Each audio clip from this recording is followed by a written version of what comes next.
La malédiction du clan. Les Européens ont tort de comparer les coutumes de leurs cieux nordiques, ancrées depuis des siècles, à celles de certaines tribus africaines, dont ils jugent avec légèreté les rites qu'ils prétendent détestables, incompatibles avec les exigences de la civilisation de ce milieu du XXe siècle. N'est-il pas vrai que le mariage d'une fille de bonne famille dans notre société européenne d'il y a moins de plusieurs dizaines d'années faisait encore l'objet de tractations féroces entre les deux familles des fiancés? Aucune des parties en présence ne tombait d'accord pour fixer le montant de la dot de la jeune fille, par comparaison à la situation et aux espérances du futur époux. Pourquoi trouverait-on plus étrange qu'au cœur de l'Afrique, sortie avant-hier des pénombres de la préhistoire, la dot soit paradoxalement exigée du jeune homme ou de ses parents, afin de payer la femme issue d'une autre tribu? Lorsque l'on sait que dans la société africaine traditionnelle, décimée régulièrement par la maladie et l'esclavagisme, la valeur d'un individu, mâle ou femelle, était inappréciable puisqu'il s'agissait d'assurer la survivance du clan. L'achat d'une femme ne représentait pas autre chose qu'une juste compensation pour la perte d'une paire de bras vigoureux qui allèrent se mettre au service d'un autre clan. Lorsque l'on considère de plus que la femme allait lui procurer, grâce à la fécondité de ses flancs, des individus nouveaux devant accroître sa puissance. Cette justification logique et acceptable, il y a quelques années, l'est toujours actuellement en milieu rural, voire les centres extra-coutumiers, où le travail de tous les individus d'une même entité familiale l'empêche de sombrer dans la gêne, voire dans la misère. Ces coutumes varient sensiblement de clan en clan, d'une ethnie à l'autre, et lorsqu'il s'agit de vastes entités tribales, des différences fondamentales peuvent les opposer du tout au tout. L'organisation des régimes du matriarcat ou du patriarcat le démontre avec évidence. Sans entrer dans les détails, on peut résumer succinctement ces deux conceptions diamétralement opposées. Chez les uns, les enfants appartiennent de droit au clan de la mère. Chez les autres, ils sont placés sous la dépendance de la famille paternelle. Nouveau dans ce milieu et étranger à ses mœurs, j'eus la bonne fortune de rencontrer un vieux sage complaisant qui voulut bien m'éclairer sur certaines particularités de ces lois du clan. C'est ainsi que je compris qu'elles constituent la sauvegarde de la race. C'est pourquoi les anciens, et même les plus jeunes, s'y montrent passionnément attachés en dépit des nombreux drames qui prennent leurs origines dans l'application rigide de ces usages. « J'appartiens », me dit le vieux, dans son langage pittoresque et imaginé qu'il m'est impossible de traduire littéralement, à la grande famille des bas plus. À ce titre, je me vois gouverné par les lois du matriarcat qui, à l'encontre de ce que s'imaginent trop précipitamment les Blancs, ne donnent pas la toute-puissance aux femmes pour faire des hommes leurs esclaves obligés. L'enfant, m'expliqua-t-il encore, constitue pour nous une richesse, ou plus précisément pour le clan de la mère dont il relève, fût-il garçon ou fille. Toutefois, la naissance d'un enfant de sexe féminin est saluée avec plus d'allégresse, vu qu'il rapportera au clan, de par sa fertilité naturelle, de nouveaux membres qui en augmenteront la richesse et la puissance. Remarquez que l'enfant est moins choyé par son père que de sa mère, mais il peut par contre tout obtenir du frère ou de la sœur de sa mère, dont il constitue une propriété légitime. Ainsi je me souviens, évoque-t-il avec une certaine nostalgie, de l'attitude de mon père vis-à-vis de son neveu, le frère de sa sœur, à qui il procurait régulièrement des friandises et de l'argent dont j'aurais bien voulu profiter moi aussi, mais auquel je n'avais pas droit. En me faisant la moindre faveur, mon père aurait gravement nui au clan de sa mère. Comme j'ouvrais de grands yeux, exprimant par là mon étonnement et ma réprobation, il se proposa de me raconter une histoire véridique qui le touchait de près, vu qu'il s'agissait de sa propre nièce qui en était à la fois l'héroïne et la victime. Ma nièce a aujourd'hui 19 ou 20 ans, à moins que ce ne soit beaucoup plus. Elle est née le jour de l'arrivée de ce nouvel administrateur de territoire qui s'est fait éventrer par un buffle tout récent. Elle s'appelle Marie-Christine et est plus jolie que la lune qui se glisse entre les branches du frangipanier pour se mirer dans le manguier aux reflets changeants, plus gracieuse que l'antilope qui fuit comme le vent dans la savane. Je te dis cela pour que tu saches que c'était une beauté qui avait déjà fait battre le cœur de plusieurs hommes. Il y a quelques années, son père, qui travaillait dans les services de Bula Matari, a été envoyé à Sainte, afin d'y exercer des fonctions importantes et honorables. Sa femme, qui était ma propre sœur, de même père et même mère, ainsi que ses enfants, ont été obligés de le suivre, bien que ce très long voyage les éloignât de leur clan. Là-dessus, le vieux pendant un instant la tête sur la poitrine.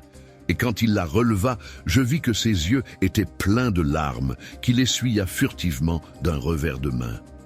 Après s'être mouché énergiquement entre deux doigts, il se racla la gorge et poursuivit d'une voix altérée par l'émotion. Marie-Christine, qui fréquentait l'école des bonnes sœurs pour y apprendre la couture, fit la connaissance d'un garçon de l'endroit. C'était un Budu ou un Muboa, enfin un gredin issu de ces ethnies de bas, qui obéissent aux lois du patriarcat. Les jeunes gens se rencontrèrent à plusieurs reprises et il lui fit un enfant.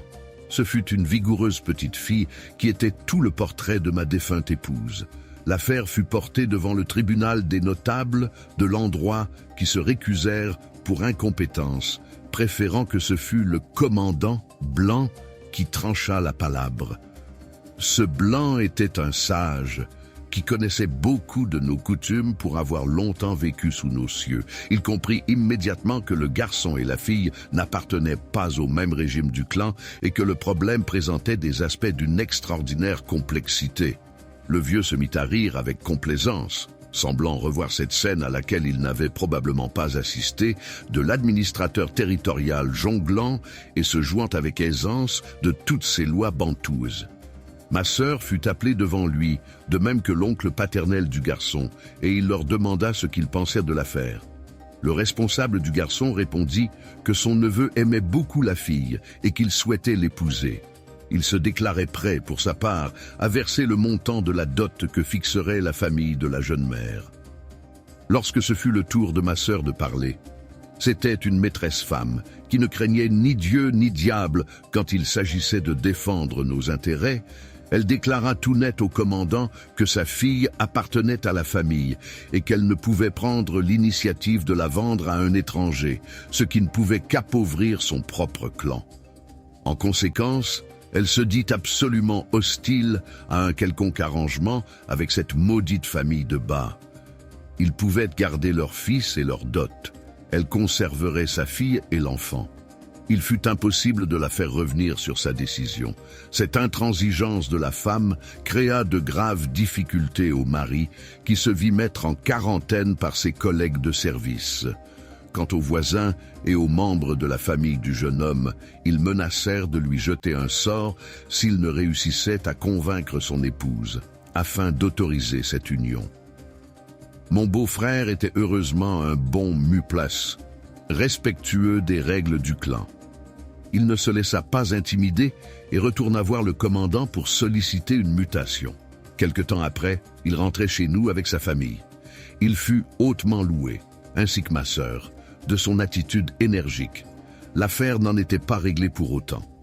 1 an plus tard, Marie-Christine disparaissait avec sa fille sans que l'on sût très bien où, quand et comment elles aient pris la fuite.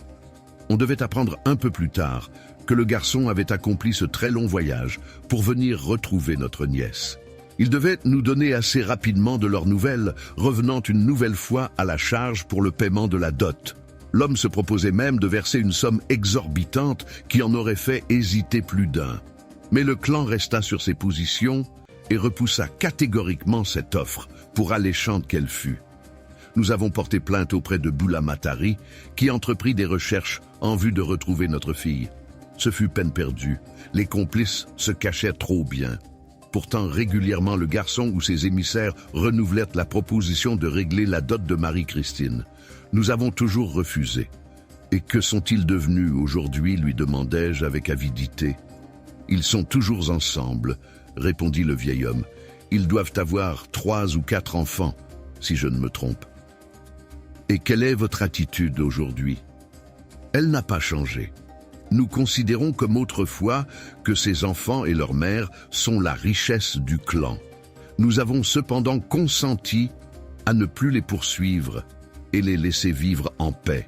Mais ils ne se marieront jamais tant qu'un membre du clan de Marie-Christine sera vivant. Les années ont passé. Le pays a accédé à l'indépendance. La plupart des anciens blancs sont partis. Moi, je suis resté, passant au service de l'ONU, pour qui mes connaissances du milieu africain sont précieuses. L'autre jour, je fus envoyé en mission à K+. J'y ai rencontré certains anciens administratifs européens qui n'ont pu se résoudre à quitter un pays devenu un peu le leur au fil des années. Comme je discutais avec l'un d'eux de certaines particularités de ces lois de clan toujours vivaces, en dépit de la modernisation des mœurs et du progrès des études, il me cita le cas d'une femme libre qui payait sa taxe chaque année comme toutes les putains de l'endroit. Paradoxalement, à sa situation de femme de célibataire, elle menait une vie irréprochable depuis près de 15 ans auprès du père de ses enfants. Cet exemple éveillant en moi des souvenirs d'un passé lointain, j'interrogeai mon ami sur les origines de cette femme, de même que sur les causes de son célibat. Il me répondit qu'il s'agissait d'une femme moue, vivant maritalement avec un homme de la tribu des Waplus. Il n'avait jamais réussi à régulariser leur union, en raison de l'opposition irréductible du clan de la femme. C'était Marie-Christine, poursuivie depuis plus de 20 ans par la malédiction de ses pères dont elle avait violé la loi.